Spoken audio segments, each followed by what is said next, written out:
Good morning. It's Sunday morning, 2 o'clock, 2 a.m. It's 45 degrees. I just had to go use the bathroom right now. Went out front. Um, Actually, it's not bad. It's it's not in the single digits or teens, so we're good with that. Oh man, I didn't do much yesterday. I want to talk about what depression is. So yesterday I had I guess, a bout of depression, and when I say that, it doesn't mean I was feeling sad or anything. I was just feeling unmotivated to do anything. My body always hurts, but yesterday, my back and my shoulders were acting up again, and my neck. Uh, and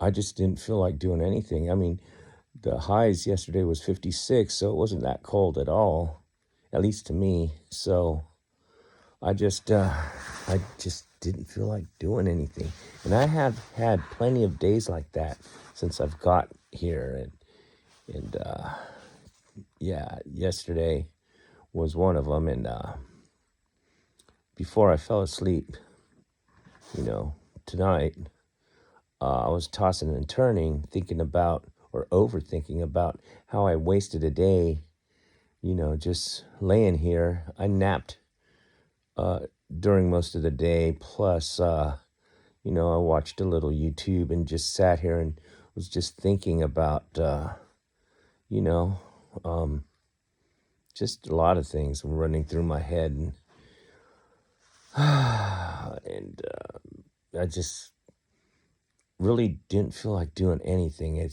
was, and like I said, I wasn't sad, I wasn't feeling mad or anything. It was just my mind was racing, and there was a time where I was just staring out my front door, and the weather was warm enough where I can open my front door now and get some fresh air in here.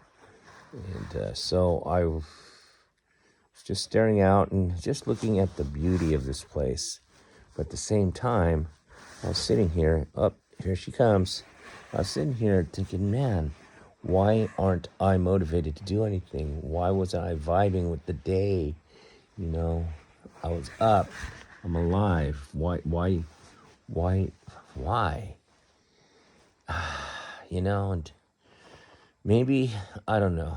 Um, I don't know, man. And I just want to bring up that most of my life, my teen and adult life, I would medicate, or otherwise, I would use drugs and alcohol every day. Whether I was either partying, or I was depending on it. So I was addicted to it. And some people think, oh, no, you're just partying all the time. No, I was addicted to it. Whenever something went wrong or I felt stress, I'd either smoke or drink or do both. And a lot of the times I would do an array of drugs in a row. And, I'm surprised I'm not dead yet. And then, even though I could have died in 2015 when I had those two strokes, I would, besides the stress, I would consider the drug use and abuse totally contribute to that, because I really never had an irregular heartbeat until, like, I'd say about 8 years before, 2015, 2007. I think that's when the drugs started catching up with me. I took both a lot of speed and a lot of downers, barbiturates, and I would usually drink when I do both. And sometimes I do all of them. Well, not sometimes, a lot of the times. If like most of the 90s, I would do all categories of drugs at one time. Uh, every time I was off from work, I was in my band, and, I had a little studio, and I would do, like, oh man, I'd start off with a cigarette, smoke some weed, then do a couple bumps of whatever, then drink. And then when I got too amped out, I would take downers, whether it's muscle relaxers, Vicodin, Valiums, and I really got hooked on some Somas, muscle relaxers. And at one time, I was scoring codeine. I was scoring codeine and Somas, the muscle relaxers, off a guy who was selling this stuff on eBay. This was back in the 90s. And the thing is he was based in San Diego, and he said he had this stuff for sale on eBay, believe it or not. And I assumed, and I'm pretty sure he did this because a lot of people did this. He would go in San Diego, he'd go to TJ. And over in TJ, they saw all this stuff over the counter, like muscle relaxers and codeine and all that. And he'd bring it back and send it back to people like me. And I used to abuse that shit, man. And, I depended on it. I remember working night shift at my job. I won't mention the place, but those of you who know me, you know what place I'm talking about. And there were times where it was a rough schedule. I would work 3 days on, 3 days off. 3 weeks in a row, I'd work nights, and 3 weeks in a row, I worked days. Now, I didn't work no swing shift or any of those weird shifts. When I mean night shift, my hours, whether it was days or nights, it was from 5 to 5:30. Either 5 in the morning to 5:30 in the evening, or 5 in the evening to 5:30 in the morning. That was it. So 3 weeks would be on days, 3 weeks would be on nights, 3 on, 3 off. And I did that for almost 25 years. And it got to the point where to get through the night, I was doing, at first I was doing cocaine. And I would do it at work on the floor. And then at lunch breaks, or sometimes in between breaks, I would smoke weed. And I would smoke weed everywhere, on the floor, in other places, and then in my car. And and I would depend on those drugs to get me through those nights. And when later on in my career, like right before I quit, I wanted to get fired, so I would just get high before, during, and after work. I'd be smoking weed all the time. Now, if it was nighttime, I'd be smoking weed, and then if I got tired, I'd be doing key bumps of crank, some meth. And I lived like that for a long time. And then I had my strokes. Okay, well, I quit my job. Then I stopped doing the nose candy. I slowed down on the pills. And fuck, dude, I just started smoking a lot of weed, and then wax came into the picture. Smoked a lot of wax and started drinking again. Then I had my strokes. And then after I had my strokes, I stayed clean for about 3 months. Well, I stayed totally clean 3 months. Then I went vegan. But while I was turning vegan, I started smoking weed again. And then that got worse and worse and worse, and I eventually fell off the vegan wagon. When I was vegan, I was feeling pretty good. I was losing weight. I felt great. And then when I fell off that wagon, I was smoking more weed and making wax. I learned how to make wax, and I learned how to make cash, and I learned how to make every derivative of marijuana that you can make. I used to press hash, cook up wax, make RSO. I'd take all these ingredients, and sometimes I'd roll it all in one joint. I mean, I was rolling $200-$300 joints, man. And I learned how to cook with all that. So I'd be eating edibles too. I mean, this is after my strokes. And I totally got addicted to all that shit again. But then it got to the point where my body started giving out. Weird shit started happening. And I slowly stopped all those things, slowly but surely. But once I sobered up some, that's when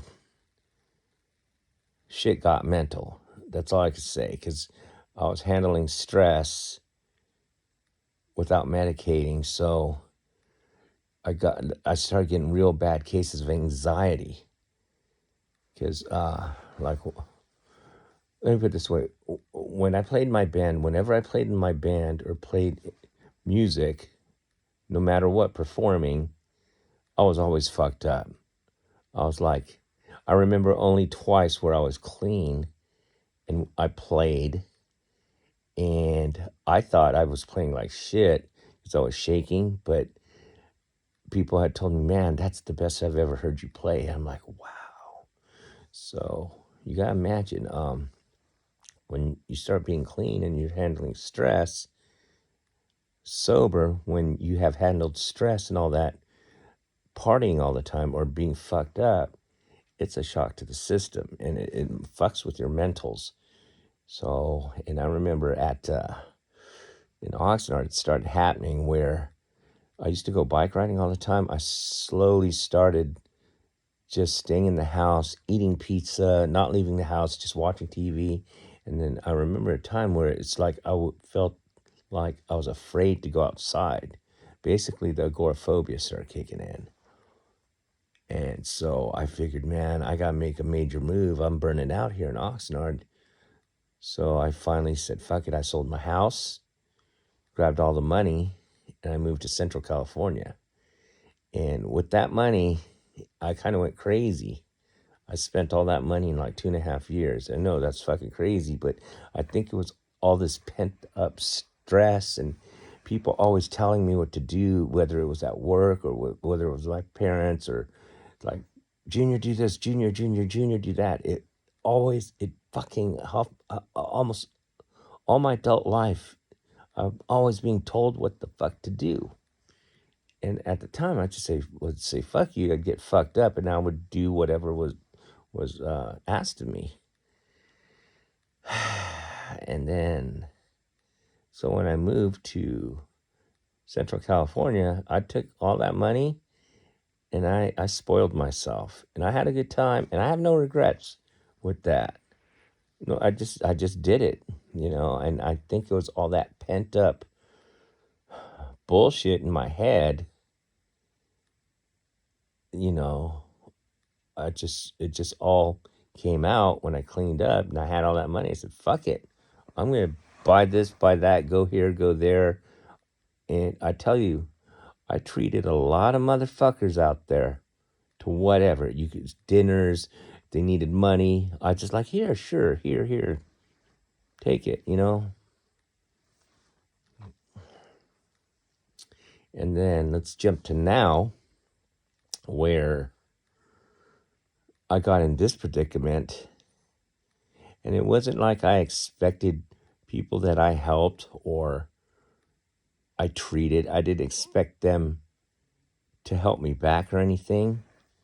But when you're sober and your mind is racing and you're in, like, you end up in a shit situation like I kind of had living here. I mean, living here, moving here, I'm glad I did it.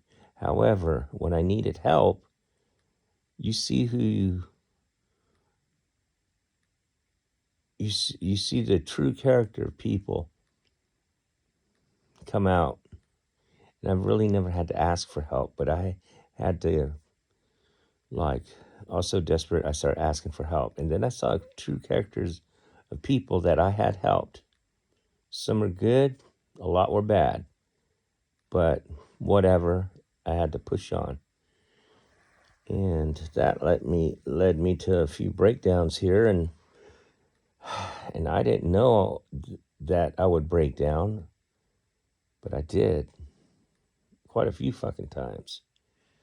And then, these vlogs I started making and stuff, and now I'm just trying to just get through all of this pretty sober. And I'm surprised that as fucked up and rageful and stressed out as I've been, I really never had ran back to drinking or partying or anything. I'm just like taking it. I started smoking cigars. I guess that was a way of handling my stress, but then I stopped that because my lungs started getting fucked up again. So Anyways, yeah. So now I'm just hanging in here, and thank God that the weather's warmer. And I'll just keep pushing on, man. Sometimes I have suicidal thoughts, but I tell you this much: I will never kill myself. I will never do that. I mean, even though life kind of can suck, it's not worth killing yourself, man, because life is beautiful. It's the people that do you wrong and the situations that are out there that fuck with you. That's the fucked up part. And it's up to you or me to just push through it. So, all right. Anyways, this video is getting too long and shit. So we'll just leave it at that until the next one.